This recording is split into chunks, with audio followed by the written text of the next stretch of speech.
ஓம் குரு பிரம்மா குரு விஷ்ணு குருதேவோ மகேஸ்வரா புருஷாஷாத் பரபிரம்மா தஸ்மை ஸ்ரீ குருவே நமக. குரு தட்சிணாமூர்த்தி பகவான் திருவடிகள் போற்றி போற்றி. ஓம் ஆதித்யாய சோமாய மங்களாய புதாய சகுரு சுக்கர சனிப்பேஷ ராகவே கேதவே நமக. ஓம் குரு சரவணபர குமாய நமகம். உலகெங்கும் வாழும் இனிய சகோதரிகளுக்கு வணக்கம், நன்றி.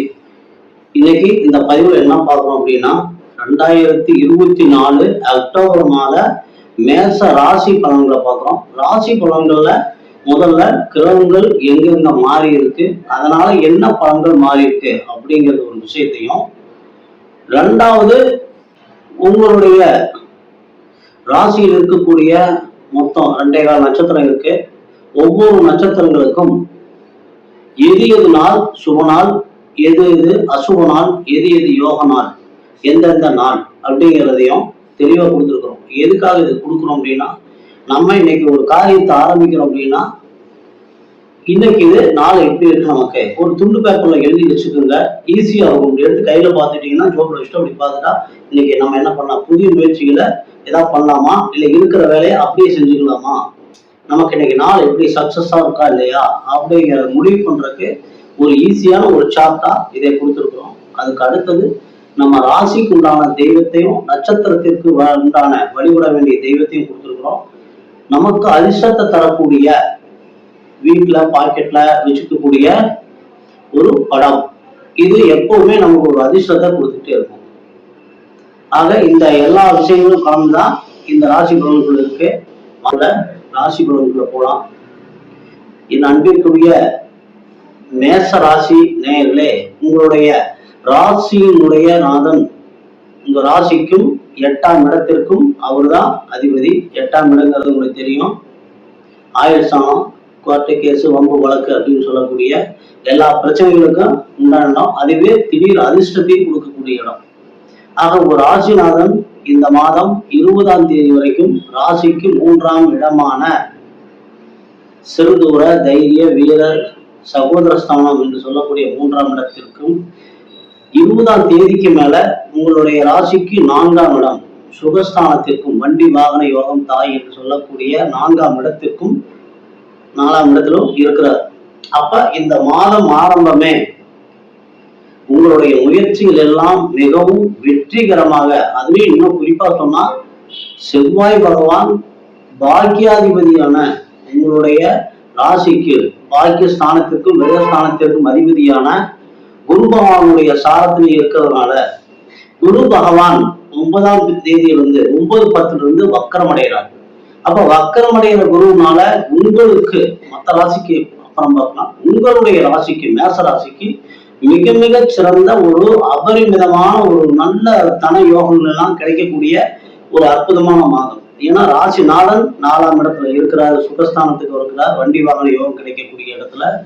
அதே மாதிரி குரு பகவான் வக்கரமாகி மேசத்துல இருக்கிறதுனால, மேசத்துக்கு வர்றப்ப அவர் அங்கிருந்து 5ஆம் இடம் பூர்வ புண்ணிய புத்திரஸ்தானம் என்று சொல்லக்கூடிய 5ஆம் இடத்தையும், மனைவி கலத்திரம் வியாபாரம் நண்பர்கள் கூட்டுத்தொழில் சொல்லக்கூடிய 7ஆம் இடத்தையும், பாக்கியஸ்தானம் என்று சொல்லக்கூடிய 9ஆம் இடத்தையும் பார்வையிடுவதனால இந்த மாதம் உங்களுக்கு எல்லா சுகங்களும் வசதிகளும் கிடைக்கக்கூடிய ஒரு அற்புதமான ஒரு மாதம்.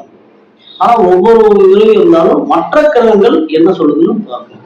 அதுக்கு அடுத்து பாத்தீங்கன்னா உங்களுடைய தனஸ்தானம் என்று தனம் வாக்கு குடும்பம் என்று சொல்லக்கூடிய 2ஆம் இடத்திற்கும் 7ஆம் இடத்திற்கும் அதிபதியான மனைவி ஸ்தானம் கலத்திரஸ்தானம் என்று சொல்லக்கூடிய 7ஆம் இடத்திற்கும் அதிபதியான சுக்கிர பகவான் இந்த மாசம் 7ஆம் இடத்திலேயே ஆட்சி இருக்கிறார்.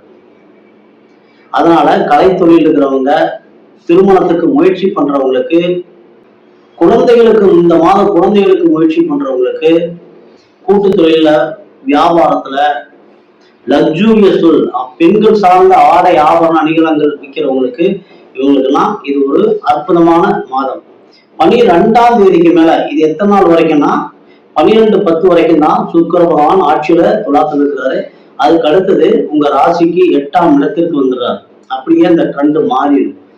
அப்போ 12ஆம் தேதிக்கு மேல நீங்க உங்களுடைய மனைவியினுடைய உடல்நலம் பாதிக்கலாம், அல்லது நண்பர்களால் உங்களுக்கு பிரச்சனை வரலாம், கூட்டு தொழில் வியாபாரத்துல இதெல்லாம் அதுக்கு மேல நீங்க கொஞ்சம் எச்சரிக்கையா வந்துக்கணும். எச்சரிக்கை பண்றதுதான் நம்மளுடைய வேலை. ஏன்னா நம்ம எதிலே கொஞ்சம் விழிப்புணர்வு இருந்துட்டோம்னா வரக்கூடிய எந்த பிரச்சனையில இருந்தும் நம்ம ஈஸியா வெளியில வந்துடலாம். அதுக்கு அடுத்து பாத்தீங்கன்னா உங்க ராசிக்கு 3ஆம் இடத்திற்கும் 6ஆம் இடத்திற்கும் அதிபதியான புதன் பகவான் 3 6 6ங்கிறது கடன் ருணரோக சத்ருஸ்தானம், தொழில் ஸ்தானம் என்று சொல்லக்கூடிய 6ஆம் இடத்திற்கு அதிபதியான புதன் இந்த மாதம் 10ஆம் தேதி வரைக்கும் 6ஆம் இடத்திலேயே இருக்கிறார். 6ஆம் இடத்துல 6ஆம் இடத்து அதிபதி ஆட்சி மூலத்திரிகோணம் நல்ல வலிமையா இருக்கிறாரு. அதனால 6ஆம் இடமா இருந்தாலும் புதுசா தொழில் அரசு வேலைக்கு முயற்சி பண்றவங்க, அதாவது சம்பளம் வாங்குற வேலைக்கு முயற்சி பண்றவங்களுக்கு இது ஒரு அற்புதமான காலம். ஏன்னு கேட்டீங்கன்னா உங்க ராசிக்கு 5ஆம் இடத்திற்கு அதிபதியான சூரிய பகவான் பூர்வ புத்திர ஸ்தானாதிபதி 5ஆம் இடத்து அதிபதி 6ஆம் இடத்துல அரசு வேலைக்கு உண்டான காரகர் என்று சொல்லக்கூடிய சூரிய பகவான் உங்க ராசிக்கு 6ஆம் இடத்துல வர்றதுனால இப்ப அந்த போட்டி தேர்வுல அரசு துறையில முயற்சி பண்றவங்களுக்கு இது ஒரு அற்புதமான காலம் 10ஆம் தேதி வரைக்கும். அதுக்கு மேல அவரு புதன் துலாத்துக்கு போயிடுறாரு. அப்ப 3 6ஆம் இடத்து அதிபதி 7ஆம் இடத்துக்கு வர்றப்ப மனைவிக்காக தொழிலுக்காக நீங்க கடன் வாங்க வேண்டிய சூழ்நிலைகள் வரும். இந்த டாக்குமெண்ட் இதுல எல்லாம் கொஞ்சம் எப்பவுமே நீங்க கொஞ்சம் புதன் அப்படிங்கிறதுனால கொஞ்சம் எச்சரிக்கையா இருக்கிறது தான் என்னைக்குமே கொஞ்சம் நல்லது. அதுக்கு அடுத்தது 29ஆம் தேதிக்கு மேல 25 மாச கடைசியில அது இப்ப நமக்கு வேண்டாம், அது ஒரு 2 நாள் தான் இடையில இருக்குது. ஆக புதன் பகவானாலையும் உங்களுக்கு ஒரு கல்வியில முயற்சி பண்றவங்களுக்கு, வியாபாரத்தில் இருக்கிறவங்களுக்கு, இவங்களுக்கு எல்லாமே ஒரு அற்புதமான ஒரு காலம் தான் இது. ஏன்னா புதன் 6ஆம் இடத்துல இருக்கிறப்ப அது ஆட்சி வீடா இருந்தாலும் 6ஆம் இடம் காலபுருஷனுக்கும் 6ஆம் இடம் அப்படிங்கிறதுனால அது கொஞ்சம் கடன் எதிரிகளை கொடுத்தாலும் அந்த எதிரிகளை வெல்லக்கூடிய சக்தியை அந்த 6ஆம் இடத்துல கூடிய சூரிய பகவான் கொடுக்குறாரு. அதுக்கு அடுத்தது பாத்தீங்க அப்படின்னா உங்களுடைய ராசிக்கு 5ஆம் இடத்து அதிபதி 6ஆம் இடத்துல இருக்காரு. 6ஆம் இடத்துல வெற்றி ஸ்தானத்தில் இருக்கிறாரு. எதிரிகளை வெல்லக்கூடிய சக்தி இருக்கு. மேலதிகாரிகளுடைய தொல்லைகள் இருக்காது. அரசு வேலைக்கு முயற்சி பண்றவங்களுக்கு இது ஒரு அற்புதமான காலம். குழந்தைகளுக்கு முயற்சி பண்ணா கூட இது அற்புதமான காலம் தான். ஏன்னா குரு பகவானுடைய பார்வை 5ஆம் இடத்துக்கு இருக்குது. 5ஆம் இடத்து அதிபதி தன்னுடைய ஸ்தானத்துக்கு 2ஆம் இடத்துல இருக்கிறாரு. ஆனா 17ஆம் தேதிக்கு மேல சூரிய பகவான் நீச்சமாகிறார். 7ஆம் இடத்துல உங்க ராசிக்கு 7ஆம் இடத்துல நீச்சமாகிறார். அப்ப உங்களுடைய தந்தையினுடைய உடல்நிலை ஆரோக்கியம்னா கொஞ்சம் நீங்க பார்த்துக்கணும். அதுக்கு அடுத்து பாத்தீங்கன்னா உங்களுடைய ராசிக்கு 9ஆம் இடத்திற்கும் 12ஆம் இடத்திற்குமான குரு பகவான் உங்களுடைய ராசிக்கு 2ஆம் இடத்துல இருக்கிறார், தனஸ்தானத்தில் இருக்கிறார். 9ஆம் தேதி வரைக்கும் தனஸ்தானத்தில் இருக்கிறாரு. அதுக்கு பின்னாடி 9ஆம் தேதிக்கு மேல வக்கரமாகி உங்களுடைய ராசிக்கே வந்துறாரு. அப்ப இங்க இருந்தாலும் சிறப்பு தான், அங்க இருந்தாலும் உங்களுக்கு சிறப்பு தான். அது வக்கரமாகி வர்றதுனால இப்பதான் சொன்னாங்க, ரொம்ப ஒரு அபரிமிதமான உங்க பலன்கள் எல்லாம் நீங்க என்ன எதிர்பார்க்கிறீங்களோ எல்லா பாக்கியத்தையும் உங்களுக்கு கொடுக்க போறாரு. ஆனா நீங்க எச்சரிக்கையா இருக்க வேண்டிய விஷயம் என்னன்னா 11ஆம் இடத்து அதிபதியான சனி பகவான் வக்கரமாகி ராகுவனுடைய சாரத்தில் இருக்கிறார். சனி பகவான் ராகுவோட சாரத்துல இருக்கிறாரு. அந்த ராகு பகவான் ஒரு ராசிக்கு 12ஆம் இடத்துல விரயஸ்தானத்துல இருக்கிறதுனால அந்த 12ஆம் இடத்துல இருக்கக்கூடிய ராகு பகவான 17ஆம் தேதி வரைக்கும் 6ஆம் இடத்துல இருக்கக்கூடிய சூரிய பகவானுடைய பார்வை அங்க ராகு இருக்கு.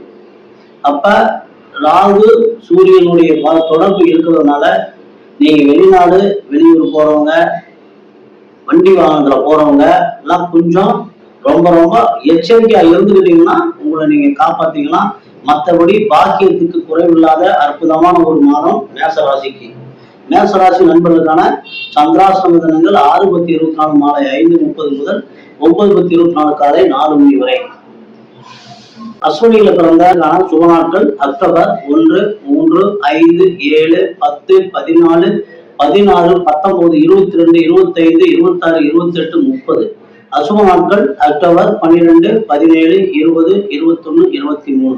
யோக நாட்கள் அக்டோபர் 3, 5, 30. ராசி நீங்கள் வணங்க வேண்டிய தெய்வம் ராசியினுடைய அதிக தெய்வமான சுப்பிரமணிய வழிபாட்டோடு நட்சத்திரத்தின் தேவதையான சரஸ்வதி வழிபாடு உங்களுக்கு காலம் முழுவதும் உங்களுடன் இருக்கும். நீங்க அலுவலகத்துல பாக்கெட்ல வச்சுக்க வேண்டிய யோகமான ஒரு படம் குதிரை முகம் இருக்கிற படம் உங்களுக்கு ரொம்ப சிறப்பு. பரணி நட்சத்திர பிறந்தவர்களுக்கான சுப நாட்கள் அக்டோபர் 2, 4, 6, 8, 11, 15, 17, 21, 23, 26, 27, 29, 31. அசுப நாட்கள் அக்டோபர் 9, 13, 20, 22, 26. யோக நாட்கள் அக்டோபர் 4, 6, 31. நீங்க வணங்க வேண்டிய தெய்வம் பரணி நட்சத்திர பிறந்தவங்க சுப்பிரமணியர் வழிபாட்டோடு துர்க்க வழிபாடு உங்களுக்கு எப்பவுமே உடன் இருக்கும். அடுத்து நீங்க வச்சுக்க வேண்டிய ஒரு படம், உங்களுக்கு யோகத்தை கொடுக்கக்கூடிய படம் யானை. கார்த்திகை 1ஆம் பாதத்துல பிறந்தவங்களுக்கான சுப நாட்கள் அக்டோபர் 1, 3, 5, 7, 9, 12, 16, 18, 22, 24, 27, 30. அசுப நாட்கள் அக்டோபர் 10, 14, 21, 23, 26. யோக நாட்கள் அக்டோபர் 3, 7. இதுல சில நாட்கள் விடுபட்டிருக்கும். அது மத்தியம பலன்களை கலந்து கொடுக்கறதுனால நம்ம அதை வேண்டாம் அப்படின்னு அதை ஒரு பெருசா எடுத்துக்கிறது இல்லை. அடுத்து நீங்க கார்த்திகை நட்சத்திரத்தை பிறந்தவங்க வழிபட வேண்டிய தெய்வம் சுப்பிரமணியர் வழிபாட்டோடு அக்னி தேவர்களை வழிபடுவதும் மயில் படத்தை உங்களுடன் வைத்துக் கொள்வதும் உங்களுக்கு சிறந்த வளர்ச்சியை வழங்கும். மீண்டும் அடுத்த பதிவுல சந்திக்கிற வரை எல்லாம் வல்ல எம்பெருமான் முருகப்பெருமான் உங்களுக்கு எல்லா வளங்களையும் நலங்களையும் வாரி வழங்க வேண்டும் என்று வேண்டி இந்த பதிவினை நிறைவு செய்கிறோம். நன்றி.